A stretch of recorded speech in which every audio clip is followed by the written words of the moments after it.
All right, today we're going to be talking about reading lies. Most of the high handicap amateurs and even mid handicap amateurs struggle making pars around the greens, basically because they can't read a lie. So what do I mean by that? Well, after playing on the tour for so many years, I would play in a lot of programs and I would see most of the struggles that amateurs have around the greens happens before the chip is made. So I would notice that amateurs would come up to a lie and they would treat each lie the same. In other words, they would use the same stroke with every shot. Here's one of the downsides to this. I've set up a few different lies here and I want to teach you how to read lies and ways to play these that allow you to have a little bit more success and hopefully get that ball up and down a little bit more often. First lie I have is what I call, it's a cherry lie. It's sitting up perfectly. A lot of amateurs will not have a lot of problem with this one. This one's the ball where it's sitting fairly up. I might even poke it up a little bit more, but that's the first lie. The second lie, it's sitting down moderately. It's not too bad, but if you use the stroke you would on the first lie, this lie probably would cause you a little bit of problems. The third lie is the hardest one that most amateurs call hard. If it's played properly, it's not a lot different than the first lie.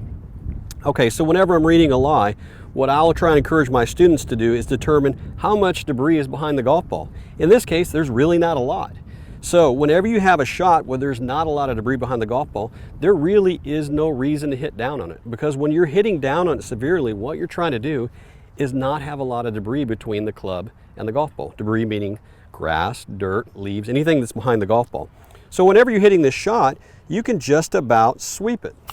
It's not a very vertical shot. You don't need to go down after it. This shot is a little bit different. This is what I call moderately sitting down. In this case, and by the way, when you're getting to these next two lies, what I always encourage is increasing the bounce. So open the club face a little bit more with each shot. So in this case, you do want the club to get up a little bit. A couple ways to lift the golf club to get it up. One of them is with your arms, and the other one is with your wrist. I teach my students arms. Some golf instructors teach wrist. If you want to do a little bit of both, that's fine. But the critical component here is you want to get the club up in the air. Once you do that, you relax and let it just drop down. If it drops down, you'll probably won't run into some of the grass behind the golf ball and you'll see that your feel gets a lot better. The third one is probably what most amateurs call the most difficult. The critical component to this is you got to set up with some loft. You need some bounce. Once you get into this shot, you need to get the club up fairly quick. It's not a violent hit. It's just really about angle of attack.